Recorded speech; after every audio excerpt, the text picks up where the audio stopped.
ইয়াত দেখোন ডাৱৰ আছে, ডাৱৰবিলাক ওচৰতে আছে। এইডোখৰ ডাৱৰ থাকে, এইডোখৰ যোনবাইডোখৰ এই ডাৱৰ থকা অংশডোখৰ বৰষুণবোৰ ইয়াৰ পৰাই গৈ পৃথিৱীত পৰেগৈ। মাই গড, ইমান যে ধুনীয়া ডাৱৰবোৰ থোপা থোপাকৈ আছে। আমি দেখোন ডাৱৰবোৰ হাতেৰে ধৰি লৈ যাব পাৰিম। বোলো দুটুকুৰামান ডাৱৰ লৈ যাওঁ ন মোনাটোতে ভৰাই। মজা হ'ব। ঘৰলৈ গৈ আমি ঘৰত চবকে ওচৰ চুবুৰীয়া, লগৰীয়া, মামা মামী সকলোকে ডাৱৰ এটুকুৰা এটুকুৰা ভাগ কৰি দিব পাৰিম ন। আমাৰ লগৰ যে সেই ভলুকা মলকাহঁতে যে ডাৱৰ টুকুৰা পালে এনেকুৱা ভাল পাব। লৈ লোৱা ডাঙৰ মোনা এটাত এখিনিমান সৰহকৈ ভৰাই লৈ লোৱা। বোলো পিছে বৰ গধুৰ হ'ব নহয়, কেনেকৈ দাঙি নিবি? যেনে তেনে চুচৰাই বগৰাই হ'লে লৈ ল'ম আৰু। হাই কিতা, কি বস্তু বাৰু আমাৰ ফালে আহি আছে? তুমিনো ক'ত কি দেখিলা?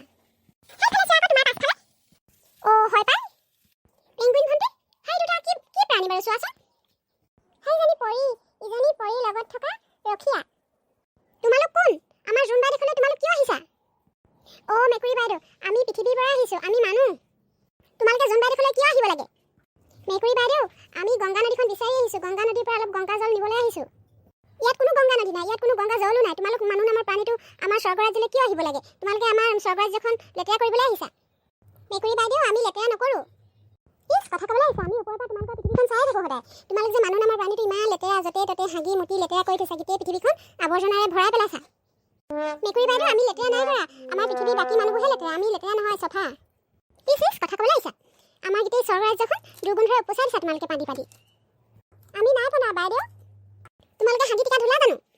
তোমালোকে য'তে ত'তে হাগি মুতি আমাৰ স্বৰ্গৰাজ্যখন লেতেৰা কৰিবলৈ আহিছা। আমি নাই হগা দেই ইয়াত। মেকুৰী বাইদেউ, আমি জখলাডালত উঠাৰ আগতে আমি হাগি টিকা ধুই গা পা ধুই চফা হৈহে আমি স্বৰ্গৰাজ্যলৈ প্ৰৱেশ কৰিব পাৰিছোঁ। এতিয়া আৰু হগাই নাই। কথা ক'বলৈ আহিছা? তোমালোকে ইমান লেতেৰা লেতেৰা পান্দা আমাৰ স্বৰ্গৰাজ্যৰ বায়ুবোৰ প্ৰদূষণ কৰি দিছা। মেকুৰী বাইদেউ, আমি স্বৰ্গৰাজ্যলৈ অহাৰ পৰা হগাই নাই, আজি কেইবাদিনো হৈ গ'ল আমি এনেদৰে ঘূৰিয়ে ফুৰিছোঁ। পদাটো হয় বাৰু। কথা ক'বলৈ আহিছা? মেকুৰী বাইদেউ, আমি সঁচাকৈ কৈছোঁ, আমি ইয়াত হগাই নাই। লেতেৰাবিলাক ইমান মিছা কথা ক'বলৈ আহিছা? বিশ্বাস নাই যদি টিকাটোকে চাই লোৱা। এইকেইটা বৰ অসভ্য ল'ৰা দেই। তুমি আকৌ বিশ্বাস নকৰা যে সেইকাৰণে টিকাটোকে দেখুৱাই দিছোঁ, চাই লোৱা আকৌ আমাৰ টিকাটোত গু লাগি আছেনে নাই। চাই লোৱা আমাৰ টিকাটো চাই লোৱা, আমাৰ টিকাটো চফা নে লেতেৰা। তোমালোকে বিশ্বাস নকৰাৰ কাৰণে মই টিকাটো দেখুৱাই দিছোঁ, এতিয়া আকৌ অসভ্য ল'ৰা বুলি ক'বলৈ আহিছা। তেনেহ'লে আকৌ ইটোও দেখুৱাই দিম নেকি? ল'ৰা ইটো নেচাওঁ, দেখিলোঁ তহঁতৰ টিকাটো চফাই বাৰু, গু লাগি থকা নাই। পেণ্টিত তহঁতৰ ইটো নেচাওঁ।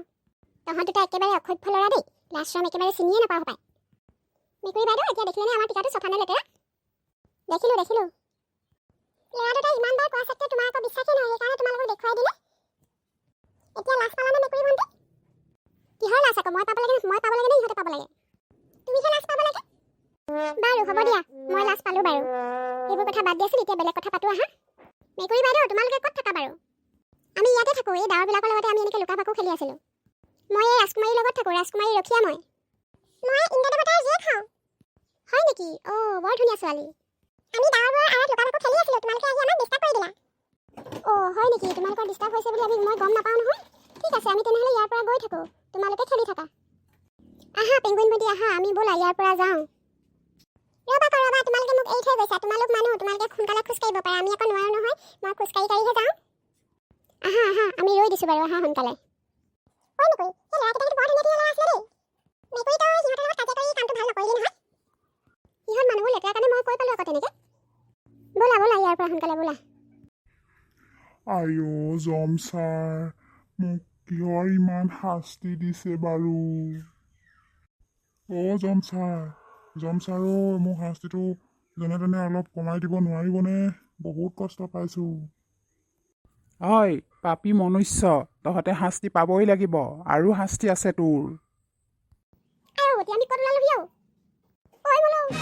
আমি জমনগৰতে সোমাই দিলোহি। আমি এতিয়া ক'লৈ যাওঁ? এইখন জমৰ নগৰ, এইজন জম ৰজা কিজানি। মানুহবোৰক কেনেকৈ শাস্তি দিছে চাওঁচোন, এই দুটা টিকুলে খুচি থৈ দিছে, ওলোমাই থৈ দিছে। ভগৱান, মৰিলো বই সোনকালে ইয়াৰ পৰা উভতি যাওঁ বই। ভগৱান, হাই ইফালে চাচোন। ভগৱান ঈশ্বৰ, হাই মানুহটোক জীয়াই জ্বলাই দিছে। ভগৱান ঈশ্বৰ, আমি জমনগৰত সোমাই দিলোহি। বই ইয়াৰ পৰা সোনকালে উভতো বই। জম ছাৰ, মোক আৰু কিমান দেৰি এনেদৰে জ্বলাই থ'ব? বহুত কষ্ট পাইছোঁ। মনে থাক তই।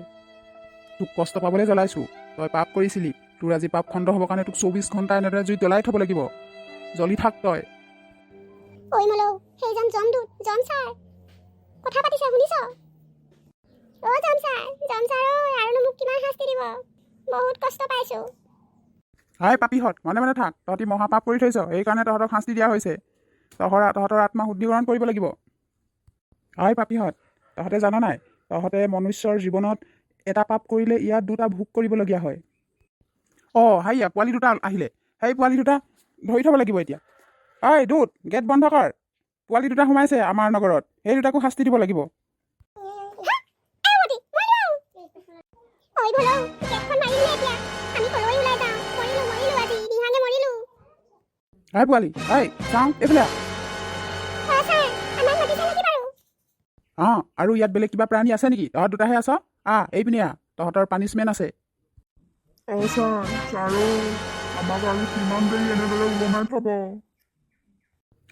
নৰধম চালা পাপীহঁত মনে মনে থাক তহঁতে 48 ঘণ্টা এনেদৰে থাকিব লাগিব তেতিয়াহে তহঁতৰ পাপ খণ্ডন হ'ব ছাৰ প্লিজ আমি ভুলতে ইয়াত সোমাই পালোঁ ল'ৰা ইয়াত কোনো প্লিজৰ কথা নাই তহঁত আহিছ ইয়াত শাস্তি পাবই লাগিব ছাৰ প্লিজ গেটখন খুলি দিয়ক আমি যাওঁগৈ ইয়াত গেট খোলাৰ নিয়ম নাই গেট বন্ধ কৰাৰহে নিয়ম আছে ইয়াত মৰম কৰাৰ নিয়ম নাই ইয়াত শাস্তি দিয়াৰহে নিয়ম আছে ছাৰ প্লিজ আমি নিচেই সৰু ল'ৰা আমাৰ আৰু বহুত জীয়াই থাকিবলৈ আশা আছে সপোন আছে কি হ'ব বাৰু আমাৰ জীৱনটো ছাৰ প্লিজ আমাৰ জীৱনৰ বাকী আয়ুসখিনি কি হ'ব বাৰু ইমান সোনকালে কাটি দিয়েনে বাৰু আপোনাৰ আমাক দেখি অকণমানো বেয়া লগা নাই হা এই যমৰাজৰনো বাৰু বেয়া লাগেনে যাক কয় যমৰাজ চিত্ৰগুপ্ত ক'ত গ'লা মোৰ খাতাখন আনা এই ল'ৰা দুটাৰ আয়ুস কিমান আছে চোৱা ইহঁতে ক'ত কি পাপ কৰিছিলে সেইবোৰ চোৱা ছাৰ মোক মাতিছিলে তোক মাতিছিলোঁ খাতাখন উলিয়া চা এই ল'ৰা দুটাৰ ডিটেইলছ ছাৰ মই এতিয়াই চাই আছোঁ ল'ৰা কি নাম তহঁতৰ ছাৰ মোৰ নাম মলৌ আৰু ইটোৰ নাম কি ছাৰ মোৰ নামটো ক'ব লাগিব মোৰ নামটো ভলৌ ঠিক আছে তহঁতৰ জীৱনৰ মাপ কাঠি চাইছোঁ বাৰু ছাৰ এই ল'ৰাকেইটাৰ বয়স 10 বছৰ আয়ুস আছিলে 120 বছৰ কিন্তু ইহঁতৰ আয়ুস কটা গ'ল আমাৰ আয়ুস কিয় কটা গ'ল ইহঁত দুটাই এটা ল'ৰা পকৰত খুচি মাৰি পেলালে সেইকাৰণে ইহঁতৰ আয়ুস কটা গ'ল ল'ৰা শুনিলি তহঁতে মহাপাপ কৰি থৈছ তহঁতে এতিয়া যমৰ ঘৰৰ আলহী বাৰু আজি তোমালোকৰ জিৰণি কাইলৈৰ পৰা শাস্তি আৰম্ভ হ'ব মৰিলো আমাক বাৰু কিয় শাস্তি দিব ল'ৰা তহঁতে সেই ল'ৰাটোক যেনেকৈ একেবাৰে চুৰি এখনেৰে পকৰত খুচি মাৰিছিলি তহঁতকো তেনেকৈ খুচি মৰা হ'ব শাস্তি দিয়া হ'ব সেইকেইটাৰ পিনে চাচোন সেইকেইটা যেনেকৈ একেবাৰে এফালে ভৰাই আনফালে উলিয়াই থোৱা আছে তহঁতকো ঠিক তেনেদৰে এফালৰ পৰা খুচি তহঁতক শাস্তি দিয়া হ'ব তাৰ পাছতে তহঁতৰ আত্মা শুদ্ধিকৰণ হ'ব তাৰ পাছত তহঁতে আকৌ পুনৰ মনুষ্য জন্ম ল'ব পাৰিবা চাৰ্টিফিকেট দিয়া হ'ব ল'ৰা যমৰ ঘৰত কোনো প্লিচৰ কথাই নাই শাস্তি ল'বই লাগিব শাস্তি পোৱাৰ পাছত আত্মা শুদ্ধি হ'লে তোমালোকে চাৰ্টিফিকেট পাবা চাৰ্টিফিকেট লৈ আকৌ তোমালোকে পৃথিৱীত গৈ পুনৰ জন্ম ল'ব পাৰিবা কথাটো বুজি পালা ল'ৰা মানুহৰ জীৱনত যেনেকৈ ট্ৰেইনিং লয় চাৰ্টিফিকেট দিয়ে তাৰপাছত চাকৰি হয় এপইণ্টমেণ্ট হয় ঠিক তেনেকৈ এতিয়া যমৰ ঘৰতো আজিকালি সেই চিষ্টেমটোৱে কৰা হ'ল বুজিলা এতিয়া কথাটো তেন্তে ৰাইজসকল ভিডিঅ'টো আজিলৈ ইমানতে সমাপ্ত কৰোঁ ভিডিঅ'টো যদি ভাল লাগিছে তেন্তে প্লিজ ছাবস্ক্ৰাইব কৰি ল'ব আৰু আমাক ভাল লাগিছে যদি তেনেহ'লে লাইক কৰিব কমেণ্ট কৰিব প্লিজ আজিলৈ বাই